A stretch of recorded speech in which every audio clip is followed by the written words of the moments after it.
Halo semuanya, jumpa lagi dengan saya Chandra di channel Serapin Tekno. Jadi guys, hari ini saya bakal coba kasih 5 rekomendasi HP gaming di bawah 2 jutaan. Ya, jadi di video kali ini mungkin kita bakal coba ngebahas yang berbeda ya guys ya. Karena emang banyak banget yang nanya di kolom komentar, "Bang, rekomendasi HP gaming murah dong." Ya, di video kali ini kita bakal coba bikin aja sesi rekomendasi HP gaming murah di bawah 2 jutaan. Nah, sedikit catatan, HP yang saya kasih di sini adalah HP yang pernah saya review ya. Jadi kalau misalkan teman-teman punya rekomendasi HP lainnya, bisa aja langsung tulis di kolom komentar. Dan pastiin HP yang teman-teman rekomendasiin adalah HP yang resmi masuk ke Indonesia. Biar kalau misalkan teman-teman pengen beli, jadi nggak usah ribet-ribet ya.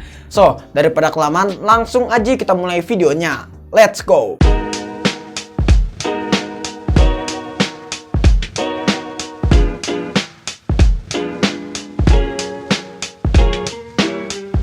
Nah, kita bakal coba HP yang dimulai dari 1,3 jutaan.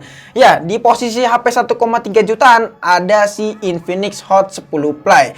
HP ini tuh memiliki harga yang cukup lumayan murah, tapi menawarkan spesifikasi yang lumayan gahar ya guys ya. Menggunakan chipset MediaTek Helio G25 dengan pabrikasi 12 nanometer, didukung dengan GPU-nya yaitu PowerVR GI8320, dan untuk skor Antutunya tembus hingga 89 ribuan. Nah, buat diajak ngegame sih sebenarnya Infinix Hot 10 Play ini udah bisa dibilang lancar juga ya guys ya. Buat main game yang bisa dibilang nggak terlalu berat banget. Contohnya di sini ada game Mobile Legends. Buat main di Infinix Hot 10 Play di sini bisa dibilang lancar jaya guys ya. Lalu buat main game paling berat dan nomor 1 di Play Store yaitu game FF, Infinix Hot 10 Play ini masih bisa melibas dengan cukup baik untuk settingan medium ya guys ya. Dan kita bisa mendapatkan FPS di kisaran 30 sampai 39 FPS yang menurut saya itu udah cukup banget ya buat main game paling berat yaitu game.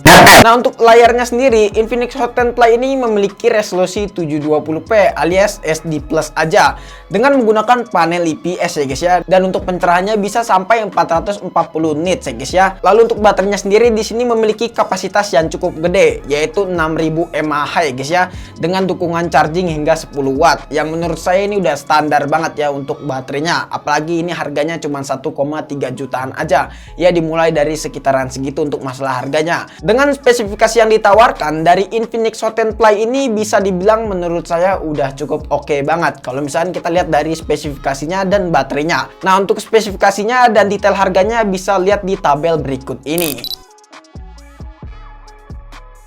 Lanjut, yang kedua adalah Redmi 9C. Ya, saya ambil Redmi 9C ini karena memiliki desain yang cukup keren, terutama memiliki spesifikasi yang cukup gahar juga ya guys ya. Nah, untuk spesifikasinya si Redmi 9C ini menggunakan chipset MediaTek Helio G35 dengan pabrikasi 12 nanometer, didukung dengan GPU-nya yaitu PowerVR GI8320. Buat diajak ngegame si Redmi 9C ini menurut saya udah bisa dibilang enak banget ya guys ya. Di sini buat main game Mobile Legends masih bisa dilibas dengan cukup baik untuk settingan rata kanan ya guys ya. Lalu buat main game PUBG Mobile sebenarnya sih masih bisa dibilang oke aja si Redmi 9C ini, tapi untuk settingannya cuma dapat di settingan smooth medium aja. Lalu buat main game paling berat dan nomor 1 di Play Store yang lain yang gak bukan adalah game si Redmi 9C ini bisa mendapatkan FPS di kisaran 35 sampai 45 FPS untuk settingan medium. Menurut saya itu udah cukup banget ya guys ya untuk masalah spesifikasinya buat diajak ngegame.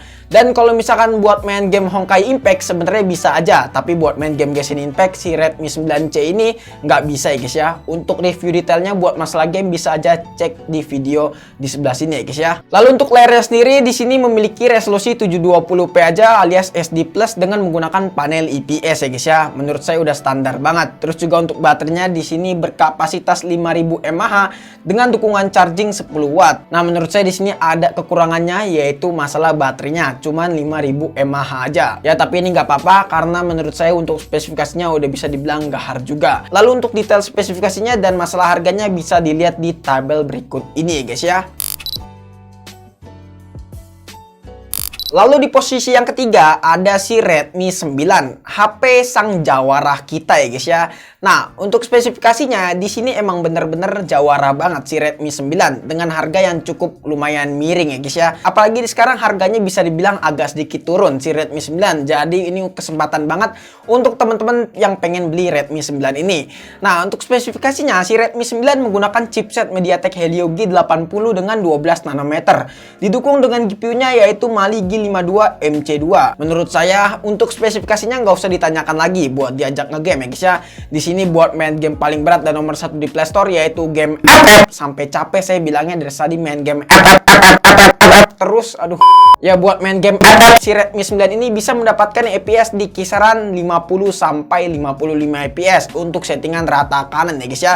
Tapi di sini kalau misalnya udah panas agak sedikit frame drop. Terus juga buat main game Mobile Legends di sini masih bisa dibilang lancar jaya. Apalagi untuk settingan rata kanan dengan mode AFR-nya kita aktifin ya guys ya. Terus juga buat main game paling cacat dan paling sepi di Play Store yaitu game PUBG Mobile. Kita bisa mendapatkan settingan di Smooth Ultra dan FPS-nya bisa dibilang stabil banget yaitu di kisaran 40 FPS. Buat main game Genshin Impact pun juga bisa dibilang Redmi 9 ini masih bisa melibas dengan cukup baik walaupun FPS-nya agak sedikit parah ya di kisaran 17 sampai 22 FPS. Menurut saya buat main game si Redmi 9 ini masih bisa dibilang recommended banget ya guys ya. Lalu untuk layarnya sendiri di sini beresolusi Full HD Plus dengan menggunakan panel IPS yang menurut saya udah cukup banget ya guys ya si Redmi 9 ini. Dan untuk baterainya sendiri si Redmi 9 ini berkapasitas 5020 mAh dengan dukungan fast charging hingga 18 watt ya guys ya. Dan untuk pemakaian sehari-hari sih masih bisa dibilang oke banget dan mampu bertahan hingga 10 sampai 12 jam ya guys ya untuk pemakaian normal. Lalu untuk detail harganya dan spesifikasi lengkapnya bisa dilihat di tabel berikut ini.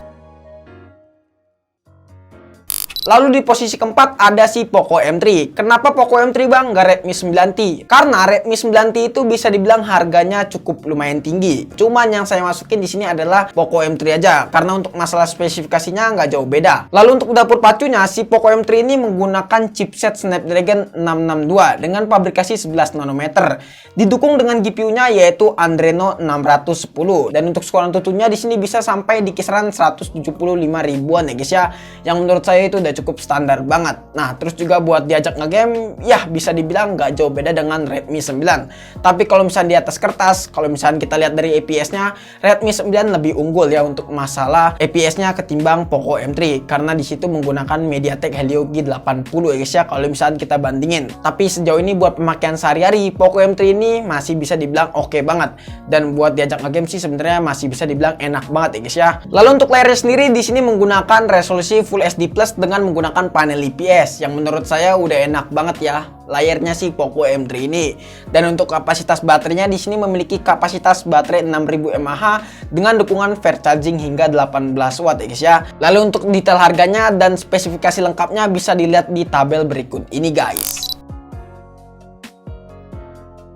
Yang terakhir adalah Realme Narzo 30A. Nah, HP ini tuh bisa dibilang memang memiliki spesifikasi yang gahar, tapi dengan harga yang sangat miring. Sayangnya HP ini jarang banget dilirik sama peminat HP ya guys ya. Tapi sebenarnya HP ini tuh memiliki spesifikasi yang sangat gahar banget. Di sini untuk chipsetnya menggunakan MediaTek Helio G85 dengan pabrikasi 12 nanometer. Didukung dengan GPU-nya yaitu Mali G52 MC2.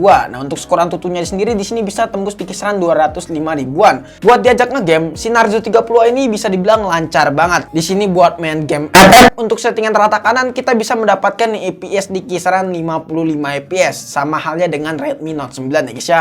Terus juga buat main game Mobile Legends, si Narzo 30A ini masih bisa dibilang lancar banget. Bahkan emang jarang terjadi frame drop ya guys ya. Nah, untuk FPS sendiri di sini stabil 60 FPS untuk settingan rata kanan.